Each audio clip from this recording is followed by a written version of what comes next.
Guys, welcome back to my channel. Today meron tayong special project. Nandito ngayon tayo sa Steadfast Autoworks dito sa Osmeña Street sa Makati.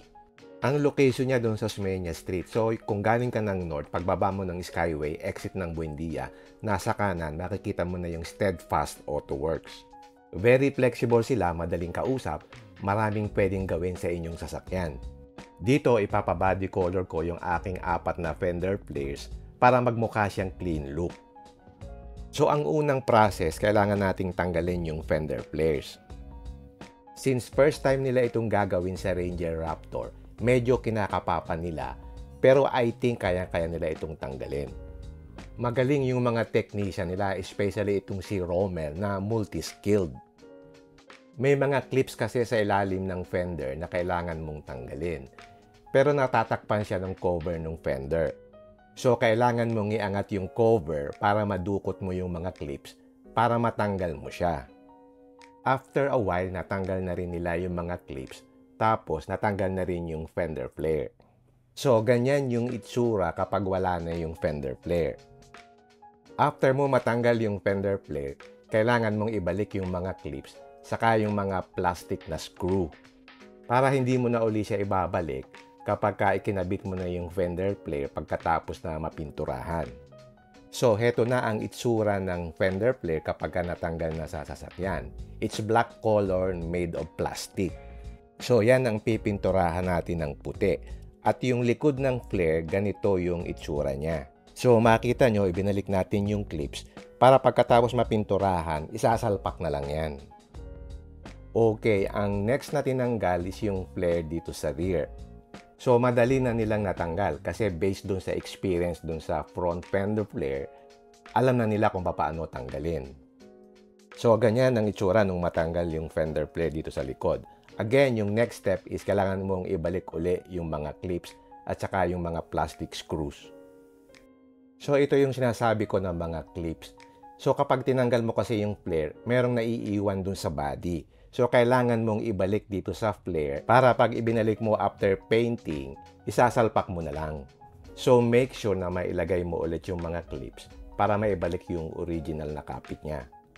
So, yan, natanggalan natin yung dalawa sa right side, tapos itong pangatlo dito sa rear side na left. Ang last na tinanggal is yung sa left na front fender.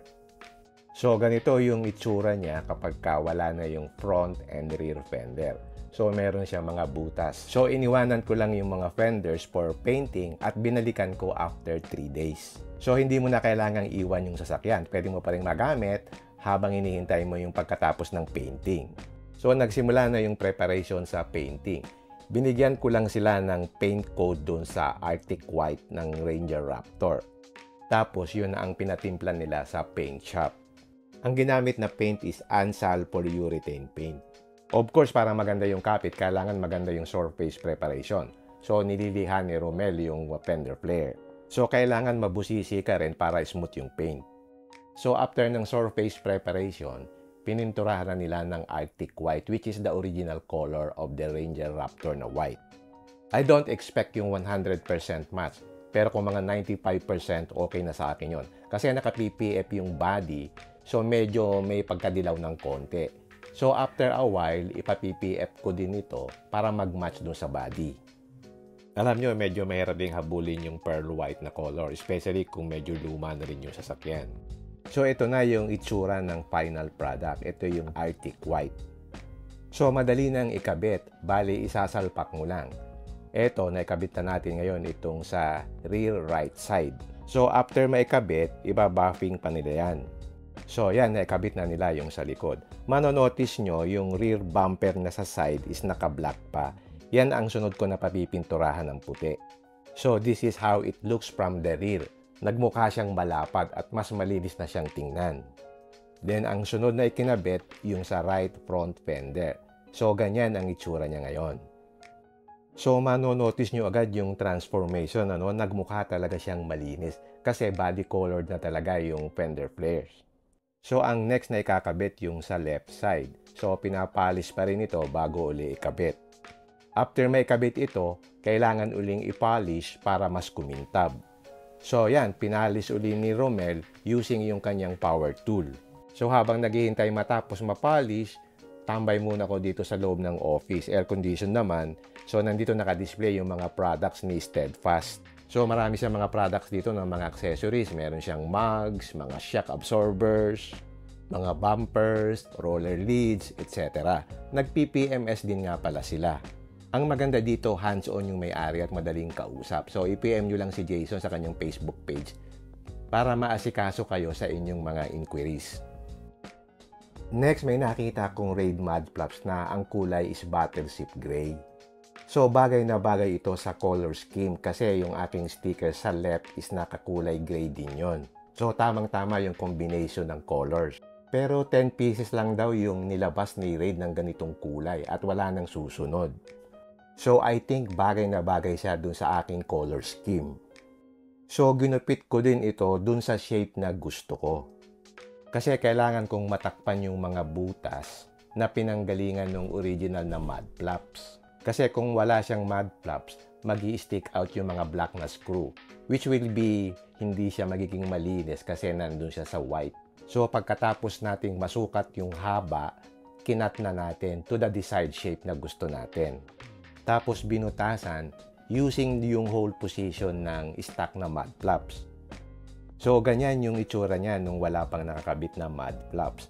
Makikita nyo nakalabas yung aking gulong because of the offset of my mugs. Okay, once na ma-fix na natin yung haba, so binutasan natin, tapos yung opposite side, baliktarin mo lang para pareho din yung sukat. So, ganito yung itsura ng mud flaps dito sa likod. So, makita nyo, hindi ko hinabol yung labas ng gulong.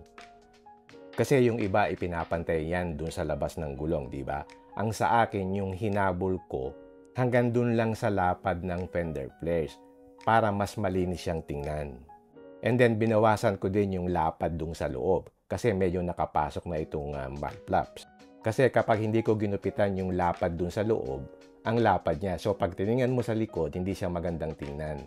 So yan, ganyan yung final look ng installation ng aking mud flaps. So makita nyo medyo mataas siya ng konti, hindi yung mababa na parang nakapalda. So I'm happy with the results. So ganyan yung look na gusto kong pakita. Pero mind you, hindi niya masasalo 100% yung mga dumi. But what I am after is yung sa aesthetics. So ganyan naman yung itsura dun sa loob. Makikita nyo yung sinasabi kong mga buttons na gamit ko din lahat. Yan yung original position ng stock mud flaps. At dito naman sa front, ganito ang itsura ng mud flaps. Tamang-tama lang yung height niya tapos naka-flash siya dun sa fender flare. So that way, mas slick siyang tingnan kasi kung ilalabas mo siya, magiging rugged yung looks niya. So yan, ganyan ang itsura niya pag tinignan mo siya sa harap papunta dun sa likod. Okay, tapos na tayo. I'm happy with the results. Maganda yung pagkakagawa nila. Inabot na kami ng gabi pero okay lang. Thank you nga pala sa Steadfast Auto Works, lalo na kay Jason na hindi talaga ako binitawan hanggang sa matapos. So kung magkakabit kayo ng mga accessories sa inyong mga sasakyan, highly recommended ko itong Steadfast Auto Works. Okay, nakauwi na tayo at tingnan natin yung results pag maliwanag na. Medyo madumi pala yung sasakyan kasi umulan nung gabi, hindi ko pa nalilinis. Pero ganito yung itsura niya ngayon. After mapinturahan yung front and rear fender flare, makikita nyo naging malinis na ang itsura niya. At nagmukha siyang mas malapad because of the white color. So ito yung itsura niya from the front at ito naman yung itsura niya from the back. So makita nyo nag-blend yung kulay ng gray na mud flaps. Pero makikita nyo sa likod, yung black na bumper dun sa likod, hindi pa siya naka-white color. So, parang off siya. So, yun na ang sunod nating papipinturahan para dire-diretso na yung white color. I think pag napinturahan na yung side ng rear bumper, mas maganda siyang tingnan at mas magiging malinis. So, i-schedule natin uli yan sa Steadfast Auto Works para mapinturahan yung side ng rear bumper. So, yan yung rear bumper side na papipinturahan natin ng white para magpareho yung color dito sa fender flare at saka dun sa body. Kasi pag tiningnan mo, parang putol, di ba? So, kailangan buuin natin yan. By the way, balikan natin yung fitment ng ating mud flaps. Yung dati kong fitment, hanggang dito lang sa level na ito. Ngayon, sinagad ko hanggang dun sa itaas. So, ginamit ko yung 9 holes yan. Makikita nyo, ginupit ko rin ito para magkaroon ng shape na ganyan. Hindi ko siya binuo. So, ngayon, well supported na yung mud flaps. So, hindi na siya magpa-flap masyado. Kasi dati masyadong ma-flap. So, yung height niya ngayon, hindi na masyadong mababa. Dati kasi hanggang dito yung haba niyan di ba? So, dito, pakikita ko rin sa inyo yung fitment. Makita mo dito, sakto lang dun sa fender flare. Tapos, nagbawas tayo ng lapad dito sa bandang loob para mas proportion. Kasi dati, masyadong malapad siya sa left. So, hindi na siya nakapantay dun sa gulong.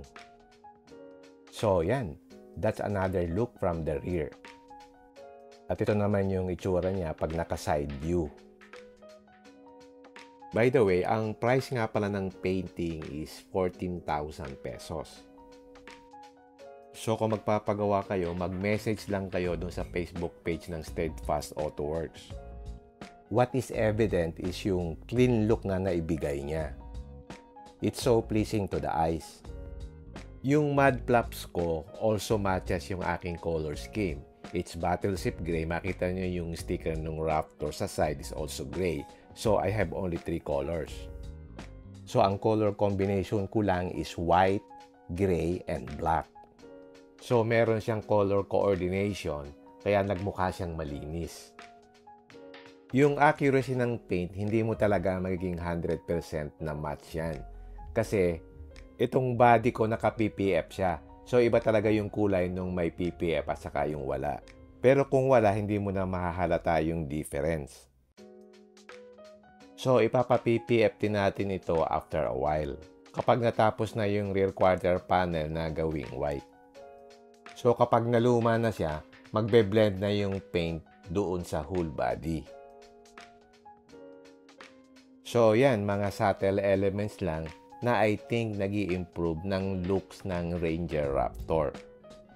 So, depende pa rin yan kung gusto nyo ng rugged setup o clean setup. Sa akin, okay na to. For the next upgrade, I'm thinking of the exhaust. So, tingnan natin kung ano pa yung mga ilalagay natin dito sa ating Ranger Raptor. At soon, yung bed rack na inavail ko. Soon, ipapakita ko sa inyo kapag dumating na yung final setup. Okay, hanggang dito na lang. If you like this video, don't forget to like, share, and subscribe. Until next time, see you again my next vlog. Bye!